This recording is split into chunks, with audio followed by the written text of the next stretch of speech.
Selamat datang kembali di channel Gilang Gulat, di mana kita akan membahas episode Smackdown di hari ini yang tayang di pagi hari ini tanggal 11 Juni hari Sabtu 2022. Dan kita mulai review Smackdown di hari ini. Match pertama itu adalah Money in the Bank qualifying match yang berakhir dengan double disqualification, di mana Drew McIntyre melawan Sheamus yang ditemani oleh Butch ya. Dan ini pertandingannya oke dan keren banget, physical banget, sama-sama berbadan gede dan juga pastinya dengan kemampuan dan experience yang mereka miliki berhasil mendeliver opening match yang luar biasa keren.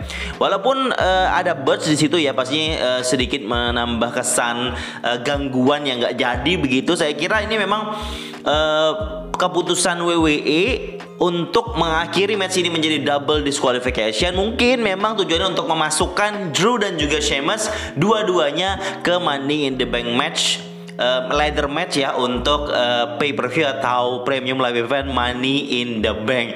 Pertandingan berakhir ketika mereka sama-sama memukul pakai kursi ke badan mereka masing-masing, ke lawannya begitu ya. Dan langsung dibunyikan bell. Setelah itu langsung terjadi diskualifikasi. Awalnya komentator bingung nih berakhir seperti apa, ternyata double qualification dan double disqualification. Dan masuklah beberapa segmen setelahnya. Drew McIntyre protes dengan Adam Pearce, pokoknya dimasukin.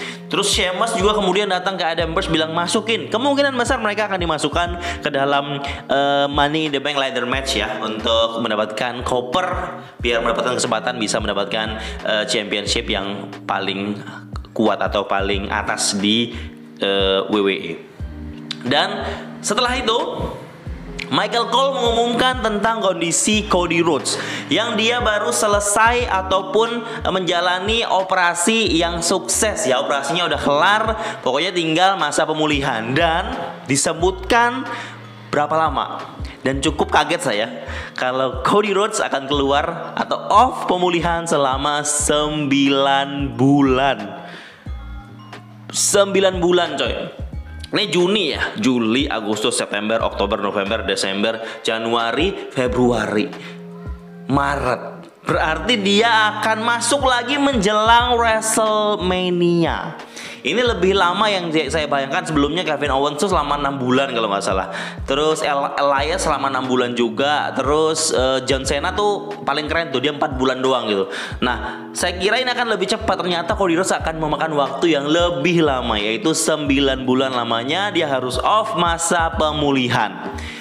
Banyak orang menyarankan juga Cody jangan lama-lama dibiarin off gitu. Dia harus beberapa kali masuk ke storyline, walaupun hanya sekedar bagian dari story aja, nggak bertanding begitu. Tapi paling nggak dia dimasukkan ke dalam sesuatu yang aktif lah begitu ya, biar nggak terlalu lama orang menunggu kedatangan Cody Rhodes selama 9 bulan lamanya menjelang WrestleMania 39 di tahun 2023.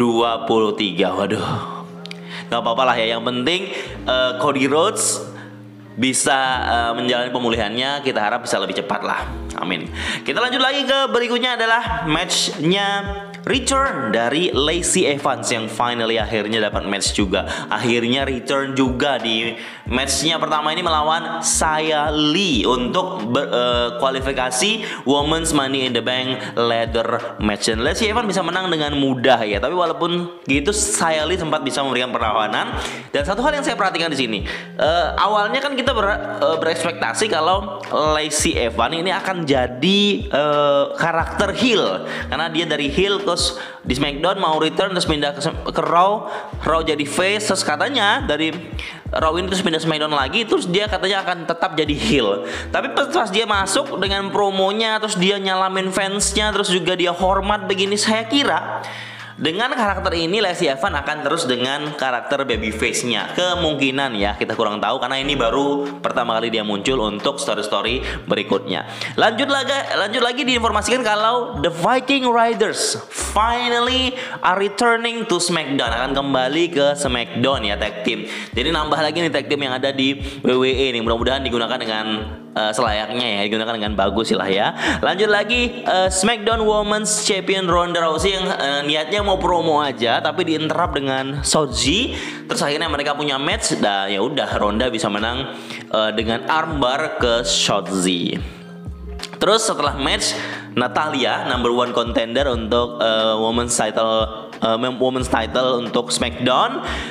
Si Natalya kan tadi awalnya si Ronda itu ngejek si Natalya ini. Dia bilang gerakan dia yang armbar itu lebih bagus dari sharpshooter yang diajarkan oleh Uncle Bret katanya, atau Bret Hart. Dan ini mungkin membuat Natalya marah. Setelah matchnya dia hajar Ronda.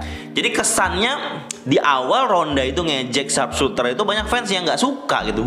Katanya dia ngejekin sharpshooter, padahal sharpshooter itu kan gerakannya legendaris banget. Kesannya jadi kayak promo yang dilakukan Ronda ini kayak heel gitu, heelish gitu ya. Terus juga pas Natalya keluar malah Natalya yang kesan heelish ya, terkesan dia yang jahat di sini.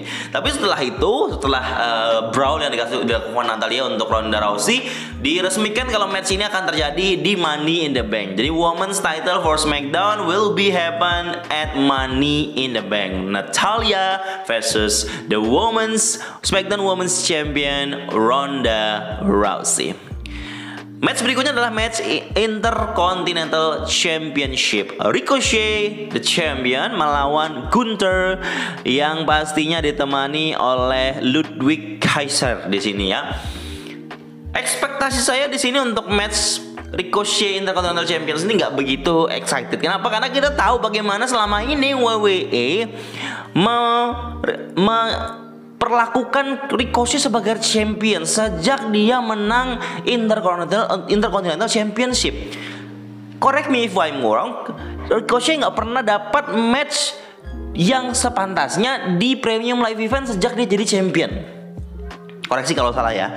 Dan pas dia dapat championship match untuk title defense-nya di SmackDown lawan Gunther, pendatang baru, dia kalah.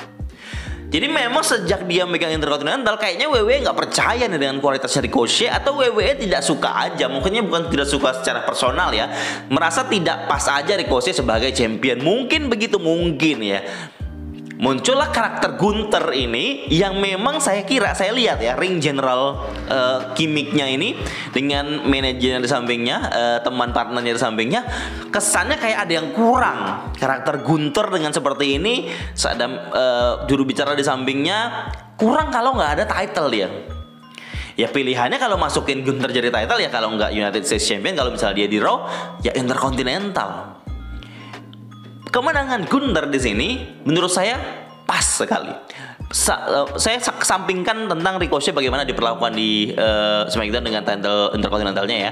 Tapi yang jelas untuk kemenangan Gunther saya rasa adalah pilihan yang pas. Karena Gunther walaupun dia pendatang baru, dia punya magnet tersendiri. Dengan dia penampilan atau ke gimmick seperti itu tanpa title, kayaknya ada yang kurang. Dengan adanya title Intercontinental Championship, Gunther dengan Ludwig Kaiser, karakter ring generalnya menjadi sangat komplit atau lengkap menurut saya ya.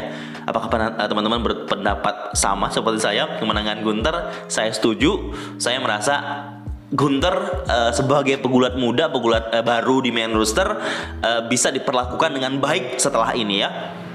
Lanjut lagi match yang ditunggu-tunggu. Jadi match ini stipulationnya sudah disetujui oleh manajer dari Bloodline, Paul Heyman, yang katanya kalau match ini, kalau Sami Zayn lawan Riddle ya, kalau Sami Zayn menang, Riddle nggak bakal bisa ke SmackDown lagi. Dia kan dari Raw ya, Riddle nggak akan bisa ke SmackDown lagi. Oke. Kalau Riddle menang, Riddle mendapatkan championship title match melawan Roman Reigns di episode SmackDown minggu depan. Jadi kita udah tahu nih, Roman Reigns akan datang di episode Friday Night SmackDown minggu depan. Kita tahu di episode Raw, Riddle memang menantang, tapi belum jelas apa yang akan terjadi. Ternyata sudah diperjelas di SmackDown ini, kalau dia menang lawan Sami Zayn, dia bakal mendapatkan championship match yang dia inginkan melawan Roman Reigns, the Tribal Chief, yang pastinya mungkin dia ingin balas dendam apa yang terjadi dengan Randy Orton sebelumnya yang dipukuli ataupun dihajar oleh The Bloodline. Dan match yang keren ini antara Sami Zayn lawan Riddle ini, mereka berjibaku luar biasa. Ada Paul Heyman di samping komentator yang setuju nggak? Kalau Paul Heyman di samping itu biasanya dia ada sesuatu yang dia pegang, yang dia tanggung jawabi. Ekspresinya dia itu priceless banget ya, sangat-sangat membuat match ini menjadi lebih intens dengan ekspresi yang dikeluarkan oleh Paul Heyman. saya jadi membuat menonton match ini menjadi sangat ikut dalam cerita dan terhanyut dalam emosi yang ada dalam match ini, luar biasa. Dan kemenangan ada di tangannya Riddle, pasti memang sudah diprediksi ya. Jadi Riddle mendapatkan kesempatan untuk melawan WWE Undisputed Universal Champion Roman Reigns, the Tribal Chief. Acknowledge him. Dia akan hadir di episode SmackDown minggu depan untuk melawan Riddle. Dan setelah Riddle menang, biasa The Usos langsung hajar dia. Tapi Riddle setelah Usos lagi selebrasi begitu, langsung dia bawa candlestick, dipukulin semuanya. Dan main eventnya sangat worth it. Emosinya dapat, storyline-nya juga oke gitu ya. Stipulation yang dikasih untuk match ini jadi lebih menantang dan lebih keren aja untuk ditonton ataupun disimak. Dan ini melanjutkan untuk match berikutnya di SmackDown episode berikutnya. Saya mengira Riddle menantang Roman Reigns ini, saya kira untuk Money in the Bank. Karena banyak yang berpikiran untuk Money in the Bank gitu loh. Mungkin Riddle lawan Roman Reigns for the Money in the Bank. Tapi dapat kabar dan rumor lagi kalau Money in the Bank akan tanpa Roman Reigns. Roman Reigns tidak akan hadir di Money in the Bank. Jadi kapan dong? Kemungkinan besar setelah Money in the Bank ada SummerSlam. Kemungkinan Roman Reigns akan bertanding di SummerSlam. Terus lawan siapa? Nah, ada rumor yang berkembang nih teman-teman. Mungkin teman-teman sudah pada tahu juga, atau yang belum tahu, saya kasih tahu ya. Kalau rumor yang berkembang saat ini, Roman Reigns di SummerSlam akan melawan Randy Orton.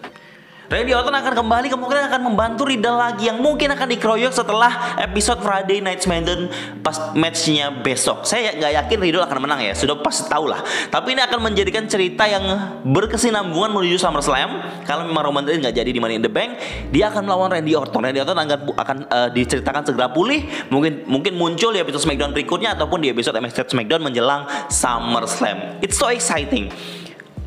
Randy Orton mempunyai kans ataupun level setara Roman Reigns. Jadi kalau mungkin dia menang di SummerSlam, tidak akan ada yang protes gitu loh. Karena Randy Orton akan sangat layak untuk memegang championship lagi ke depannya begitu. Nah, ada lagi hal yang kita tangkap dari episode ini adalah ketika sebelum main event ada pengumuman kalau ada Madcap Moss lawan Baron Happy Corbin untuk last love match. Ini last love match ini apa? Sebenarnya menurut saya ini belum diomongin secara detail, nggak tahu kalau ada perubahan. Last love match ini ya ada istilah namanya last laugh. Orang who got the last laugh. Orang siapa yang bisa tertawa di akhir gitu loh. Jadi mungkin ini match blow off ketika match pertandingan mereka yang terakhir antara mereka berdua, ini feudnya ini untuk mengakhiri feudnya mereka. Ketika misalnya Madcap Moss menang, Madcap Moss lah yang mendapatkan last laugh, tertawa terakhir. Dia yang bisa menertawai Happy Corbin kalau dia menang. Setelah itu udah selesai, dia jadi pemenang terus, Happy Corbin akan dipermalukan begitu ya kesannya. Happy Corbin menang juga sebaliknya, Madcap Moss akan dipermalukan, Happy Corbin akan tertawa sepuasnya begitu. Itu mungkin stipulation yang sepertinya match single biasa, tapi dibuat istilah seperti itu karena mengandung storyline yang ada di antara mereka sebelumnya. Terus juga ada informasi yang sebenarnya di episode ini salah satu yang saya tunggu adalah Max Dupri. Max Dupri katanya punya klien baru untuk male model apa begitu ya, nama production house-nya, nama organisasinya begitu. Dan ternyata di episode ini nggak cukup waktu sepertinya. Udah diumumin tapi dibilang sama Michael Cole katanya Max Dupri nggak ada waktu atau mungkin ada masalah, jadi harus mengumumkan klien barunya di minggu depan di episode Friday Night SmackDown lagi. Kita harus menunggu lagi nih siapa kliennya Max Dupri. Di rumor yang berkembang, lagi-lagi rumor yang berkembang, Max Dupri ini calon kuatnya, kata orang ada yang bilang itu adalah Mace, anggotanya Retribution sebelumnya. Terus ada yang bilang ini lagi rame nih, yang mungkin adalah Big Cass, William Morrissey kemarin sempat muncul di AEW tapi cuma sebentar, sekali match doang. Tapi dia sebenarnya di kontrak dengan Impact. Nah, informasi kalau dia baru aja melepas kontrak Impact Wrestling, dia udah nggak di Impact Wrestling lagi. Jadi orang berspekulasi kliennya Max Dupri sepertinya adalah William Morrissey atau Big Cass. Luar biasa kalau Big Cass ditambahkan ke episode SmackDown, bakal ada monster lagi di SmackDown atau ada orang yang besar lagi karena Big Cass is 7 foot tall and you can teach that. Tetapi kita tahu kalau Big Cass itu dulu ceritanya ya, Big Cass keluar itu katanya ada masalah dengan orang WWE di belakang layar. Dia tuh orangnya kayak apa ya, kayak mungkin banyak orang WWE belakang layar tuh nggak terima dengan perlakuannya si Big Cass ini. Orangnya kayak bully begitu ya. Seperingatan saya seperti itu yang jadi masalah. Kenapa Big Cass waktu itu dipecat? Padahal dia ada story bagus waktu itu dengan Daniel Bryan begitu ya. Kenapa tiba-tiba dipecat begitu? Alasannya kata ada masalah di belakang layar begitu. Dan mungkin masalahnya sudah selesai, atau orang yang bersangkutan dengan dia sudah selesai waktu di SmackDown di WWE itu. Kemungkinan besar yang akan jadi, nggak besar sih kemungkinan, ada kemungkinan dikit lah kalau Max Dupri kliennya adalah Big Cass atau William Morrissey. Dari semua yang terjadi, match dan SmackDown yang ada di episode SmackDown kali ini, silakan teman-teman yang ada komentar ataupun yang paling disuka, silakan komentar di bawah ya. Terima kasih.